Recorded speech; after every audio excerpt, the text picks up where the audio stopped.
And honestly, we've got some brilliant questions today, and we're going to deep dive into this wonderful, your wonderful book, which is just absolutely beautiful. And also, it's just fascinating, this whole subject. So, but before we get into it, I really would like to ask you the question, because this is the Great Awakening show, and I believe that humanity is experiencing a sort of fastening up of this great awakening, this evolution that humanity is in, at this time. It seems like that. And what does this mean for you, this great awakening that we are all going through at this time? Mm.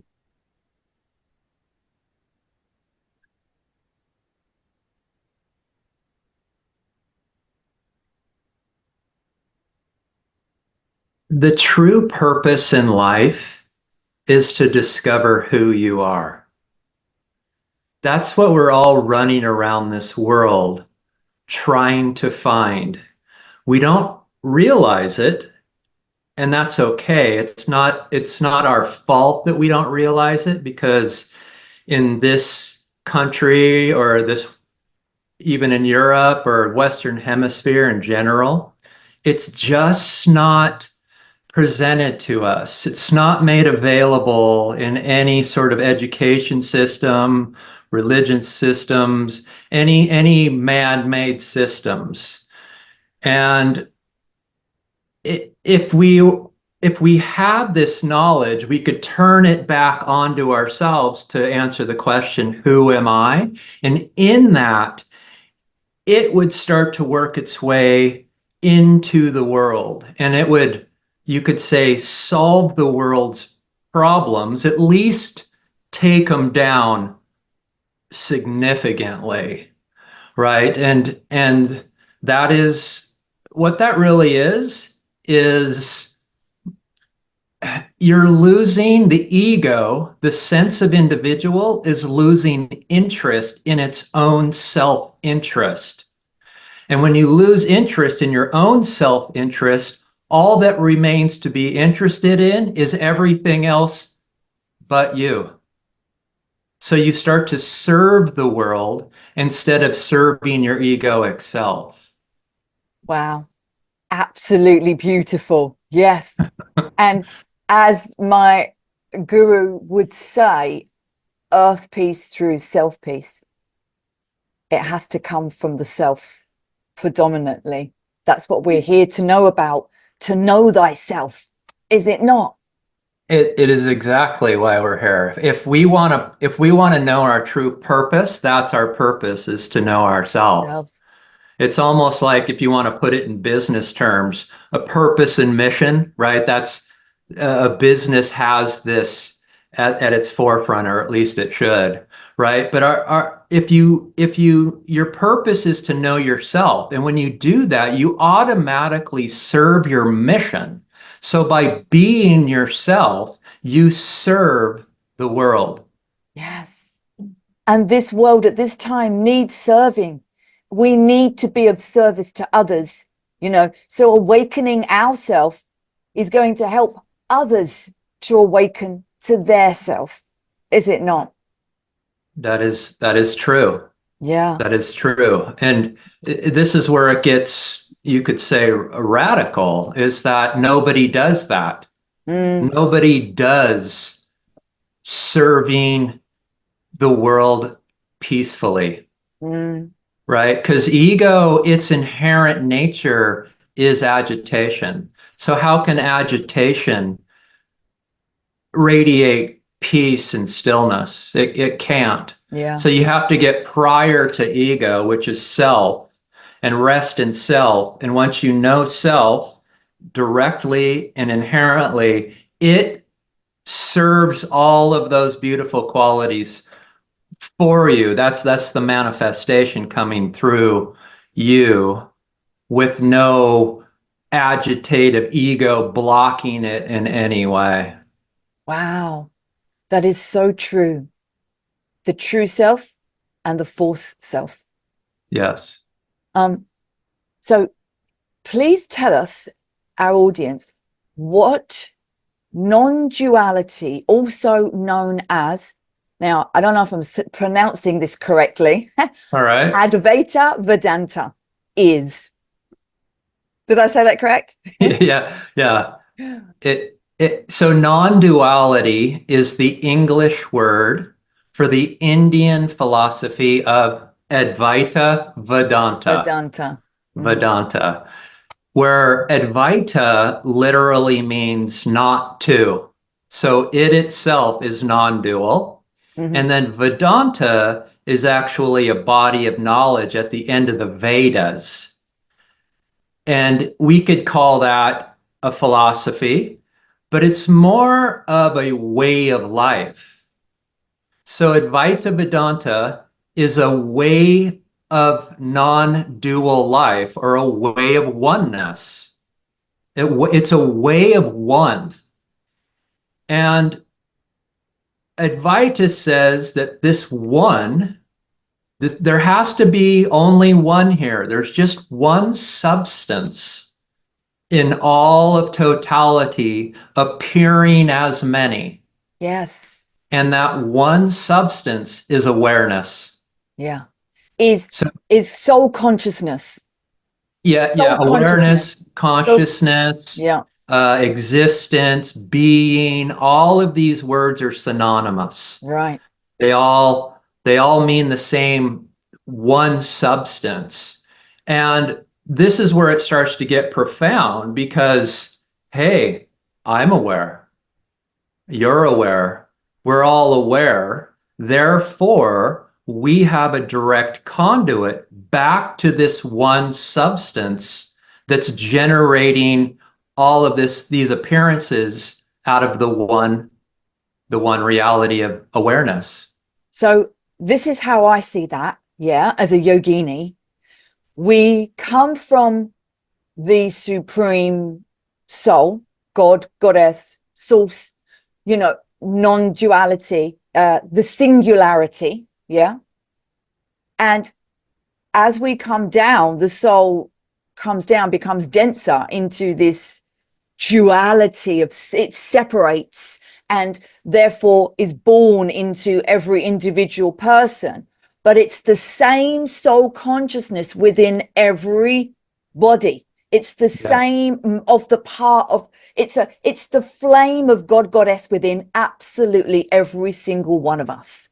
That's true. That is the oneness that we all share. It's so beautiful. And that's what we're waking up to. And instead of waiting until we die to get back there, we can do it while we're alive. Yes.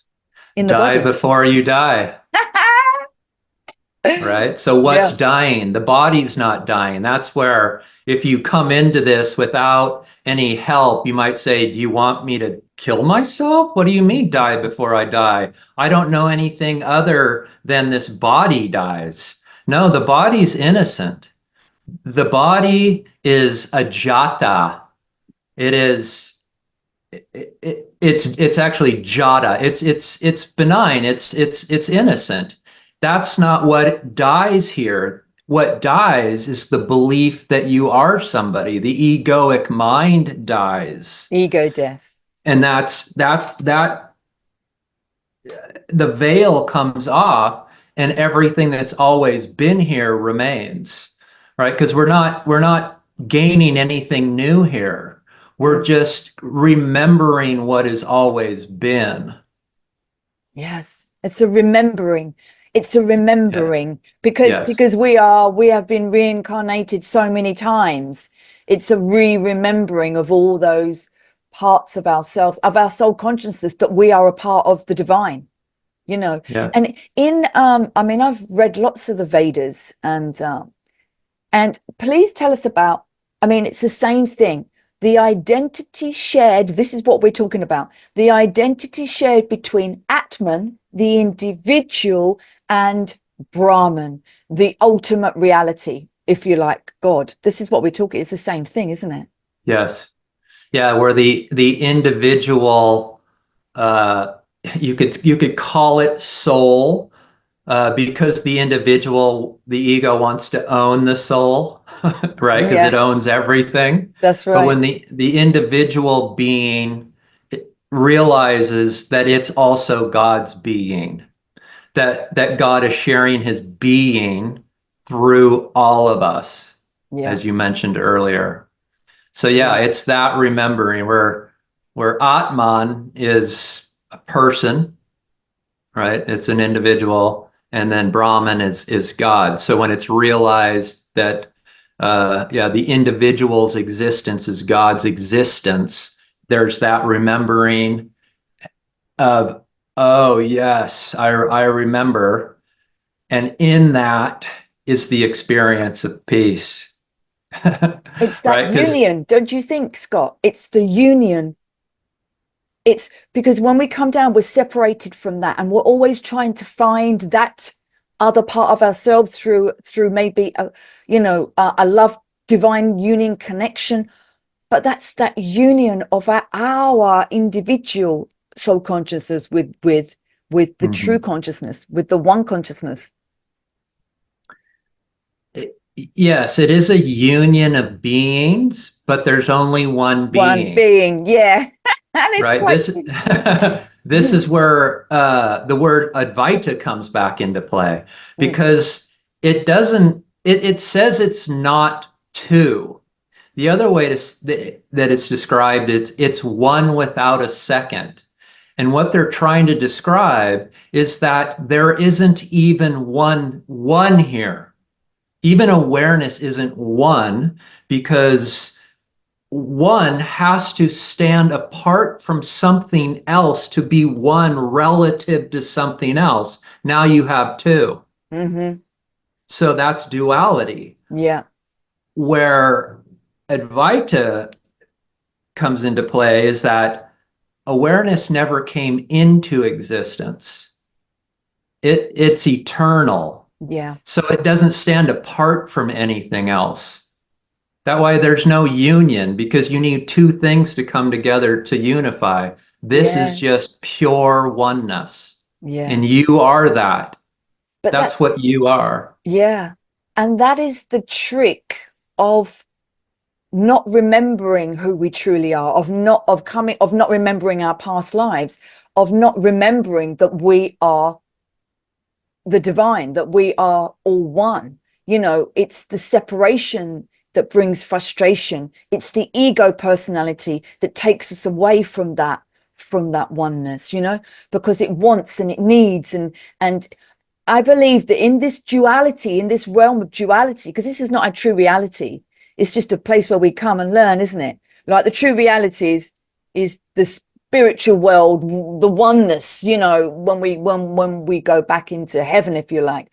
But don't you think that the ego, we need ego in this? We need a little bit of this ego to operate in this world of duality. Yeah. As long as we don't let it control us.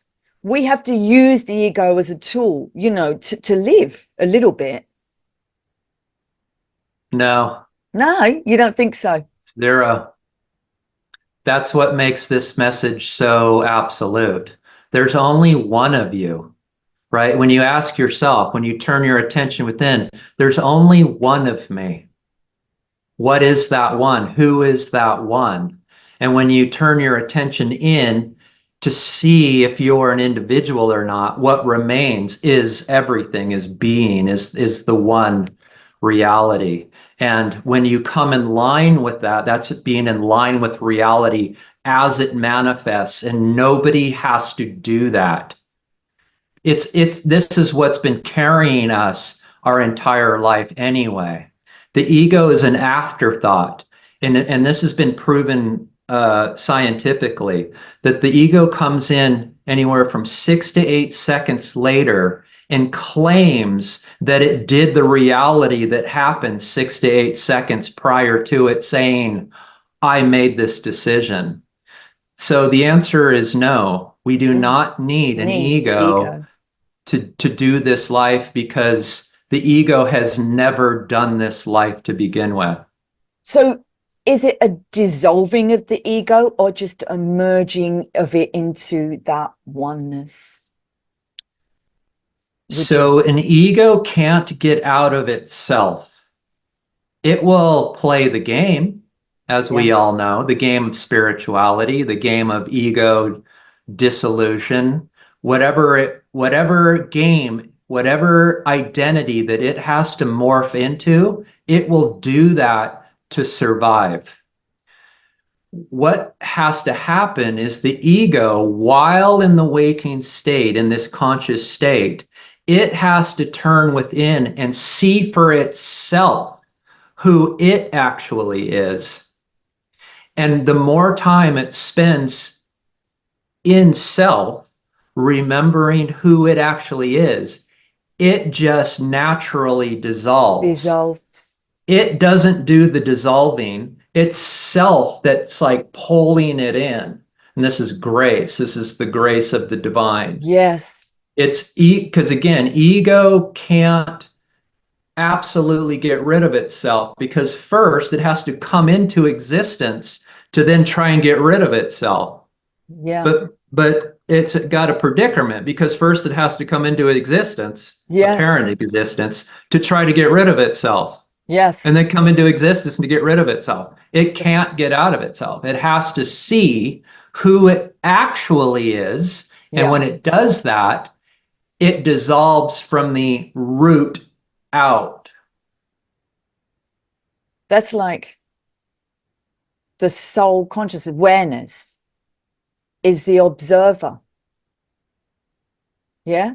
You could call it the observer. Again, it's another term. It's duality. The mind is trying to create an idea of what awareness is. So when the mind gets there, it knows where it's going. And but that's it's the paradox. True self. It's the true self. You know? Yeah. The paradox is when the mind gets there, there is no mind there. Yeah. There's only self. There's only one. Yeah, your mind wants to know where it's going all of the time so that it can understand, feel comfortable or not. When it gets there, it has an idea. So it's going to generate all sorts of ideas of what self is. Self cannot be known by your mind. The reason is our mind is a finite entity and the self is infinite.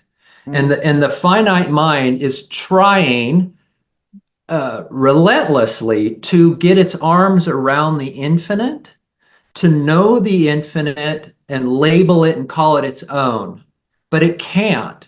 It can't get its arms wide enough. And so what does it do when it doesn't know something? It says it's non-existence, that it doesn't have value. And so to ignore it, to forget it, right? Because this is a game of remembering. Yes. So the ego is the forgetter. And when you dissolve the forgetter, what remains? Remembering. Yeah. Okay. So that's why we can use words, and we do use words to try to describe it. But even words like consciousness and existence and being and awareness, those are just concepts in our mind. Yeah. It's not until you experience self directly and permanently, and that's where it gets real interesting because this message is saying you can be at permanent contentment, right? This message is about experiencing eternal peace, not temporary. This is what all of the gurus and yogis talk and you know, spiritual people that's what their message is, you know. Yes. All of it. Because you're permanent. There when you sit with yourself and you're honest with yourself, that I am, that's permanence. That is never changed ever. And you know that. That's the permanence. So, and that is self. And that's where all the beautiful qualities of peace and joy and fulfillment and contentment and happiness, beauty are all contained in self. And so when you turn your attention onto the permanence of self and remain there, then you experience those qualities permanently as yourself, as they're manifesting. That's right. But then things come in, or we get triggered, and it's that eternal battle between the two, yeah, in this false reality that we are in. And this is, and then gradually it gets less and less and less until you're there. Yeah. Right. And that's why this message is so utterly profound and simple. There's only one task. Your task is to turn your attention onto self, and self will take care of everything else. It will carry all of your burdens. And the more that you have your attention on self, what you were just mentioning, the triggers, you're not triggered anymore. Your attention isn't pulled away from the beauty and love of yourself onto whatever is triggering you. No, you become more self-abidant naturally. And that's why this is saying that the more time you spend in self, the less time the severity of life pulls you in to the unhappiness that most of us have experienced in life. That is so true. And really, it's like we want to be in control, but the key is to surrender to self. Is it not? It absolutely. It seems like there's two reasons somebody would be in this message of non-duality. One is they're truth seekers. Like they just want to know the truth. Like, what is going on here? How does this work? And the other is due to suffering. Suffering gets so severe in your life, you're like, I will do anything to be happy again because I know that's in me somewhere. I've been happy before. I should be able to get back there.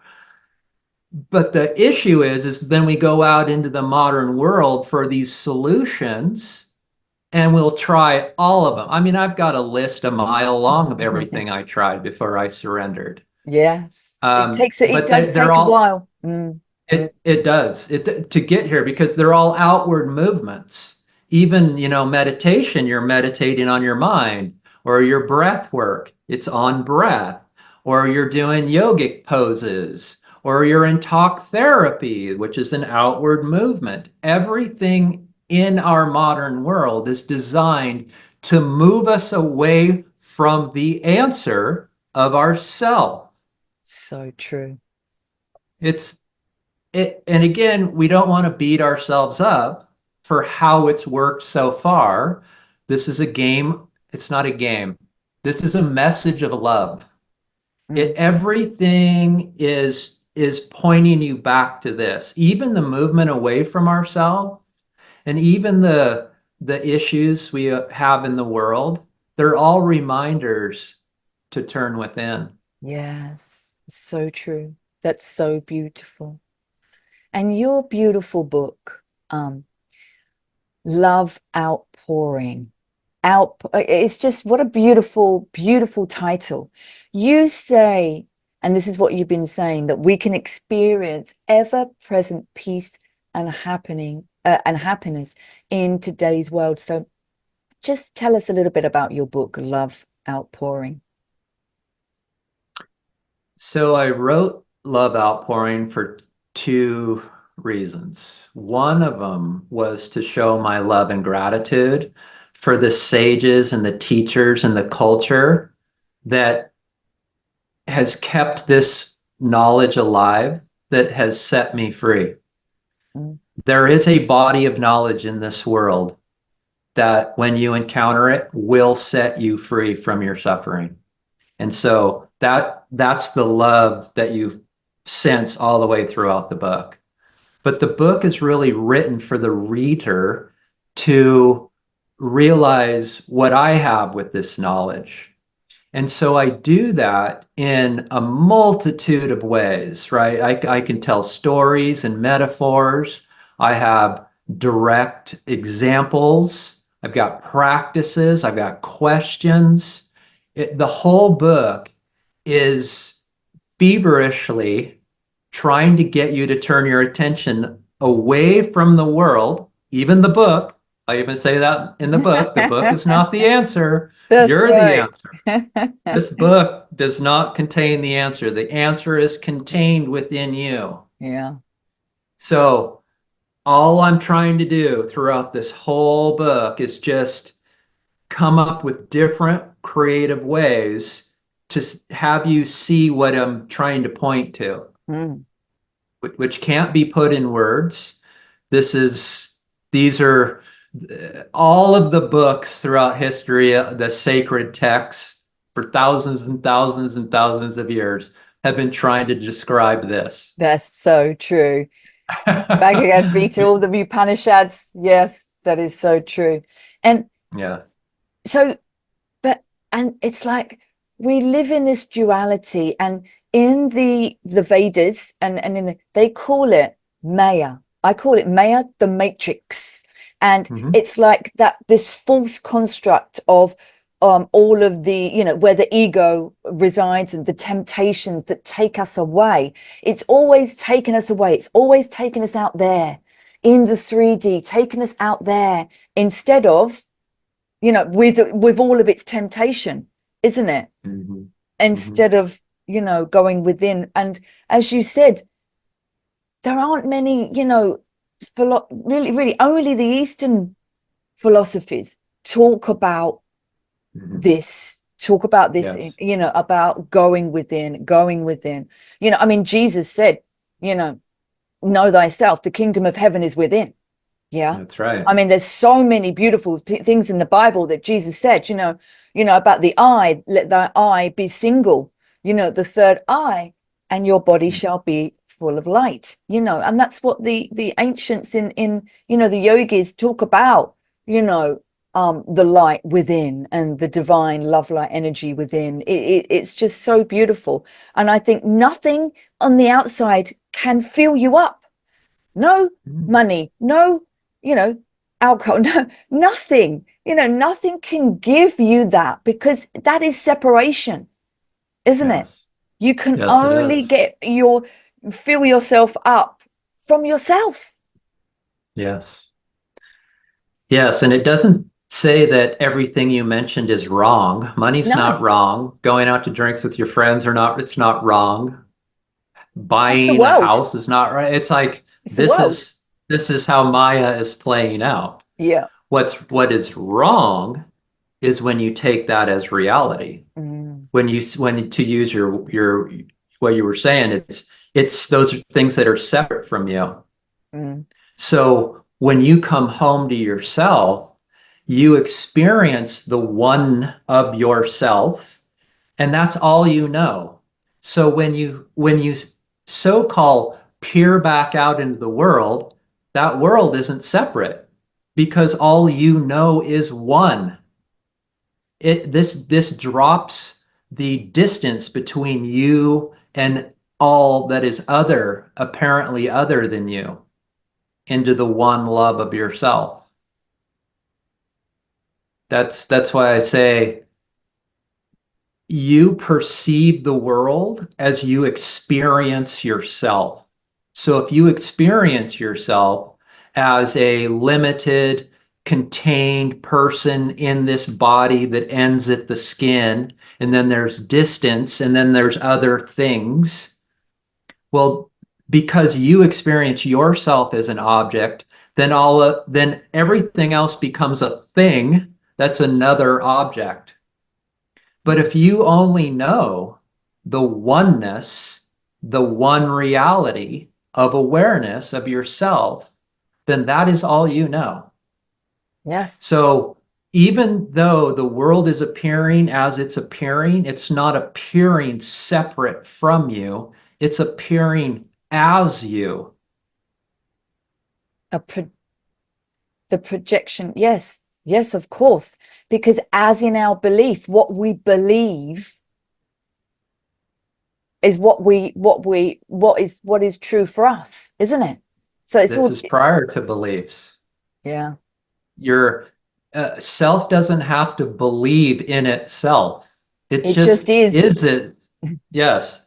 It just knows itself by being itself. It So doesn't have to believe that it knows itself. that's like the book that Mahavata wrote, The Art of Being, and what was it? The science of living and the art of being. Wonderful book. Mm, Yeah. mm, The mhm, art of being. So tell us a little bit, what do you mean by being? What does one mean by being? mhm. So this is where we can apply questions to ourselves to take us to being so that we can start to experience being. Because we can talk about being for thousands and thousands and thousands of years, but it's not until you experience it to where you know what it is. Because being only knows itself by being itself. Okay, so we can ask ourselves question of, am I aware? And we're like, yes, I'm aware. Notice notice that you didn't have to second guess it. It's inherent as you that I am aware. Like there's no effort involved. There's absolutely zero effort to be aware. And you didn't have to consult your mind. Hey, mind, am I aware? Yes, you're aware. No, it's this is the most intimate experience we have is being aware. So this time when you ask yourself the question, take your attention to where the answer lies. Yes, because you had to go somewhere to know that you are aware to then deliver the answer of yes. So this place, which is a dimensionless place, it doesn't have a location, exists because it has to exist. So ask yourself the question again, am I aware? And go there. And we can start to investigate into the qualities of awareness. So this is always better with your eyes closed at first because our eyes are so attracted to the Maya. So you can close your eyes if you'd like and see if you can find a border in this place that you can't describe, you can't know. You could call it nothing, which is okay. It's because it is not a thing. You could call it darkness. You could call it a void or a vacuum, but it's not completely empty because you're still aware of it there. So that's why it's not a vacuum because awareness is still there that this place exists, this place of awareness. And so when you start to try to find an edge or a border, you realize it's borderless, it's boundless, it's boundless freedom. You can go anywhere you want in it. There's no irritation, there's no limitation, there's no lack, right? Because if we keep studying it, we realize it's absolute peace and silence and stillness, which is the definition of, of peace, of the absence of agitation. And if we keep going with it, it's there because there is no lack, then there's no desire for anything. Mm. See, so when we have no desire, that means we're full. We're whole, we're complete. That is the definition of happiness when we're completely full. And then because there's no separation here, like it can't pull itself apart, it can't stand apart from itself. That's the definition of unity. And the definition of unity is love. So these are the qualities of being that you have a direct experience with. That's what makes Advaita so profound, is that we can talk about it until the cows come home, but it's not until you make the effort to experience it is when it changes the trajectory of your life, because it has everything that you are after. Yeah. And Scott, that was so beautiful how you described that. That was really just so beautiful. That's how I feel when I go in and I meditate, every day. But it's doing that every day that makes you feel that more and more and more, for you to open your eyes and to be that in the world. Yeah. Mm-hmm. It becomes, the more you do that, you become so acquainted with that peace and that experience that you become it, you be it. Yeah, you be it. And that's when you can live it in your everyday existence. It's just being. You just be. There's nobody that bees. There's not a doer of beer. There's no doer of being. There's just being. But it allows you to the more you experience that, the more you shall be it. It's like, it's just amazing. Wow. And this outpouring, because I keep saying the task is to turn within. So why did you call it love outpouring? And that the answer is because when you realize yourself, you start to have these spontaneous laughters, like you're hearing me laugh, or you could cry with tears of joy, or you could just be like paralyzed with awe. These are the experiences of the divine, and these kind of like outpourings of gratitude of the divine in the acknowledgement of itself. Wow.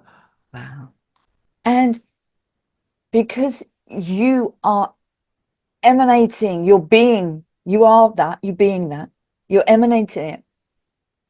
And the outpouring is giving that and being that with everyone else. Yes. It's you inadvertently shine. You've lost control of not being able to be your best servant to the world at that time, because this is just clarity. And so whatever the world is doing and whatever the world needs at the time, you're there in the most servant-tude way that you possibly could be. And you can't stop that anymore. No. And then as you do that, it's like you lead by example. It's like it's infectious, because it's love, because it's peace, because it's our natural way of being. Isn't it our natural way of being? It's our true nature, yes. It's our true nature. And so others will feel that, and they will start to, Yes. be.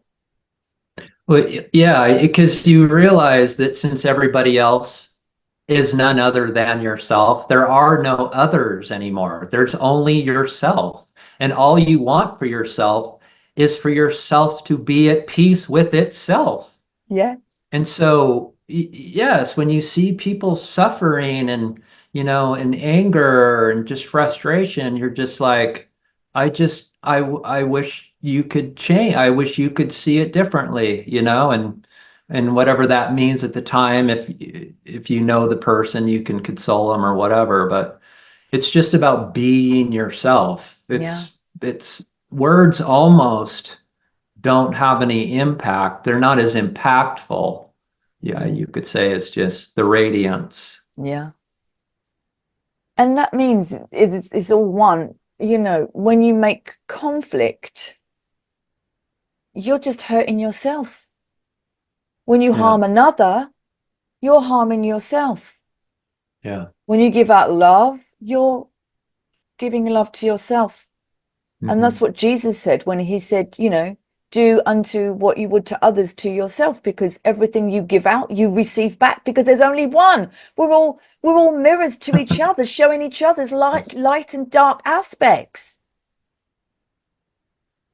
Yes. When you know yourself, you lose the ability to hate and harm or to control or manipulate in a way to better yourself.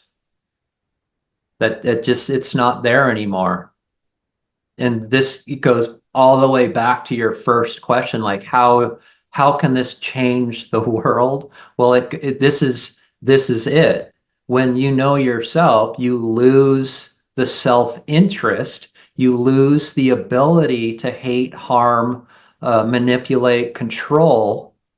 That just goes away. It's not even a lever to pull anymore. Yes. It's non-existent. That's why Yes. this inadvertently, unavoidably comes through. Yes. And that's self-realization, isn't That it? is self-realization. It's Yes. self-realization, and so we've talked about, and the blocks to the journey of self-realization. What is the path to self-realization? We've just Mm. gone through a little few of them, haven't we? Um, and the signs of just give us some of the signs that you are on your journey to self-realization. Some of the signs that you can tell us about our spiritual progress, because our whole life is a journey to that, the self-realization. Yeah, I'm not supposed to be here talking about spirituality right now. This wasn't who I was, just a few years ago. It found me. I Wow. needed I needed it found me, Yeah. right? They say when the devotee is seeking, the guru will appear. Well, that's what happened. Yeah. So I was spiritually immature. And so it didn't mean that I didn't have this inherent knowing in me. I did. We all have this contained within us. So when I started the journey, I was in like spiritual books like the Tao Te Ching, and I would read it and I'm like, I know that this is the truth in here. I know it's in here, but I don't get it. And so I would read it, and then it would sit by my bed for a few months, and then I'd pick it back up. And this was going on with several other books. I'm just using this one as an example. But and then one day, because I'd been in this message of Advaita and I'd started to know and understand who I was, I picked up the Tao Te Ching and I could read it page for page, and I knew exactly what it was saying. There was an understanding of what these great masters were trying to describe in words, because you are starting to experience it directly. And so that was one of the very first signs. Some of the other ones were you just stop having questions, right? Because at first there's a lot of questions. What is going on? Boo, boo, boo. We just got questions left and right because we've been trained to not know this. And so there's a lot of questions, and that's great. That's how it works. When those questions die down and go to zero, well, when they go to zero, that's self-realization.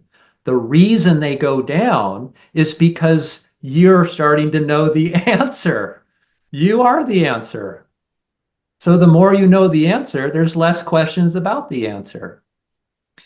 And then the overarching one is why most of us are here, is that you experience a life of peace, as happiness. You start to see the beauty in the world again. You literally stop to smell the roses. I am not kidding. You see the beauty and you just go, oh yeah. And you might just keep going, but literally, when was the last time you stopped and smelled the roses? These are the things that start to happen. It's like the beauty starts to come back in. And you might even start to see Mickey Mouse in the clouds again, like you did as a child, right? There's a lot of childlike qualities here. The innocence, the profoundness, the awness that we all want to remember as we did as a child. The gazing. That's you in touch with reality. And so, yeah, this seemed to be, the progress in a nutshell. But yeah, you come home. This Yes. is not, this is where it gets interesting because we as egos, we want the world to change so that the ego has a better life. Right? We want to self-realize so that when we go out in the world, all of the lights are green on the way to work. We get to work, we got a raise. I didn't even put any effort in. My kids call, oh, you got another A. You know, your daughter's getting married. Like it wants everything out here to change so that it has a better life. This is not about that. There's a twist on it, a massive, massive twist. This is saying that you experience eternal peace regardless of what the world is doing. That's the big difference. The world is going to be the world. Yeah. You can't change it. Yeah. It's always going to have its issues. But what Yes. you can change is how you perceive yourself, which is how you perceive the world. And isn't it? That's right. It's that the only change is within us. When we change within and we start being, the truth Mhm. of what we are really here for, then the your outside life falls into place That's right. because that's the creator. But the change has to be within first, for us to see the change that we want on the outside. It's Yeah, never the other way around, you yeah, and know? it changes it for us. It adds clarity to life again so that you can see what needs to go. And actually, you don't even make those choices. It chooses what goes and chooses what stays. Right? That's why in this message of surrender, as you mentioned earlier, you have to surrender everything because we don't have the discernment as an ego to decide what stays and what goes, what's good and what's bad or right and wrong. So we have to just let it all go 100%, and it self will keep the quality pieces, you could say, of life. That's beautiful. That's beautiful. And it truly is, the true self is the divine self. Mhm. It's the divine self, isn't it? Yes, I heard somebody say, I don't remember who it was. I thought it was so wonderful. An ego that has positive thoughts is a good person. An ego that has negative thoughts is a bad person. When you have no thoughts, you're divine. And that's what we truly are. It's our true divinity within. That's what we truly are. And I think that this whole, it's the world has been constructed in this way, like to take that has taken our divinity away from us. The ancients knew of their divinity, yeah, like the yogis know of the ultimate reality within every single soul. But this is what we are here to know, not even to find, not even to seek. It's just the remembering of that. Remembering of our divinity is we are a part of the divine. We are a child of the divine. We are one. We are one with the divine. We are divine because we are it. Yes. And I think that's one of the biggest things that has been taken away from our society, from the world, from all of us, and it's this has done the most destruction, I feel. That we've been told that we are sinners, if you like, that we are unworthy to be divine. And I think that has done the worst, really. But this is a great awakening, and this is why we've got great guys like you, right? Studying this beautiful, wonderful, and having these experiences so that you can write these books and explain it to others, because this is the truth. And it's simple. It's not really, it's quite simple. It's the simplicity of it, isn't it? It's prior to simple. That's why it's so hard, is because it's so simple, right? It's prior to your mind. It's what knows your mind. Right? So it's simpler than mind. And again, that's what makes it hard at first, and then realize, oh, it's so simple later on. But you're right. I mean, we've been trained, to move away from ourselves and view ourselves separate from God. I mean, if you want to get into the word blasphemy, when you believe you're separate from the infinite, well, anything that pulls itself away from the infinite isn't the infinite anymore. It's a finite. So now you've got two finite entities. You have small ego over here, and this thing might be a massive finite, but it's still finite. It's not God. It's not infinite. So even the belief that you are somebody who stands separate from God is the epitome of blasphemy. Yes, it's sin. To me, that is sin. That is sinful. But it's been twisted, Yes. right?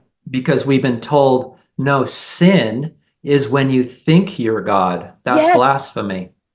And the ego can't be God. I mean, this is where you've got to really describe what we're talking to here.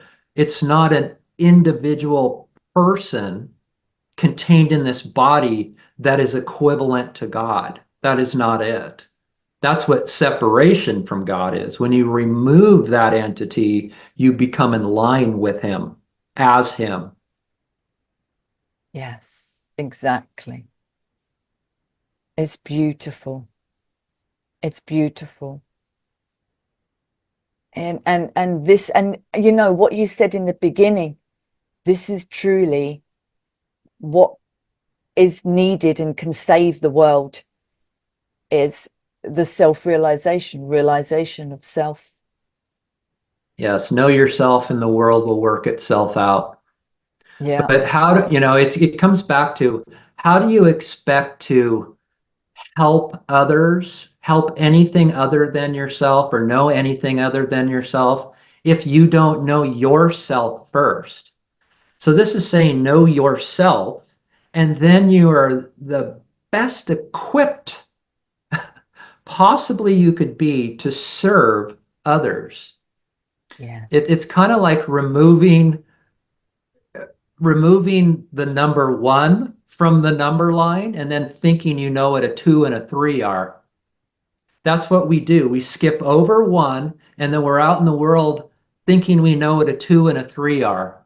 And it kind of works. It's broken. It's confusing. It doesn't solve itself. But if you come back and know the one first, then a two and a three are like, I get it.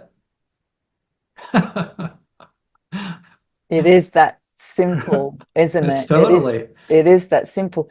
And, you know, the future of humanity is this is what it all means. And it goes back to me saying earth peace through self peace. You've got to have that self peace. You've got to know thyself first for us. And it has to be done from ourselves first. Yeah. And then it goes out. Oh, wow. Yeah. You are the one you seek. You are the one, which then can know the two, which then can know the others. That's exactly the same. It's like, you know, the book, The Alchemist. Yeah. He Mm-hmm. went everywhere looking for that thing that he wanted. He went out there in the mail, traveled so many places, you know. And what did he find? He found all that time that it was within himself. Yep. It's perplexing.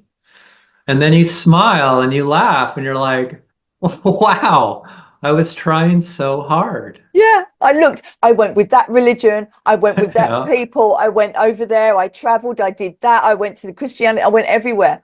But Yes. and what's that saying where they're saying, you know, God did the one thing where man would never look within. Yeah. Back Wow. on himself. Wow. Well, Scott, where can we read your beautiful book, Love Outpouring? Because I'm going to buy it. I'm telling you after this, it's just really, really interesting and so fascinating. Well, at all of the typical places you can buy books, Amazon, Barnes and Nobles, and your local outlets. Yeah. You can reach me through my website at loveoutpouring.com.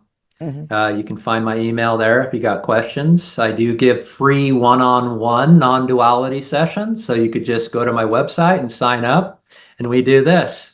And Lovely. I meet people where they are and help them along. Wow. And I've got over 250 videos on YouTube at Love Outpouring. And so yes, Lovely. you can find me at all these places. Well, Scott, I just want to say thank you for so much of your divine wisdom. Thank you for wakening up to your spiritual, you know, to the spiritual path, and for, you know, it's just beautiful. Your knowledge and your wisdom is so needed at this time. So, Scott, thank you for being on the Great Awakening show. Thank you for having me. I truly enjoyed our time together. Yeah, it was lovely.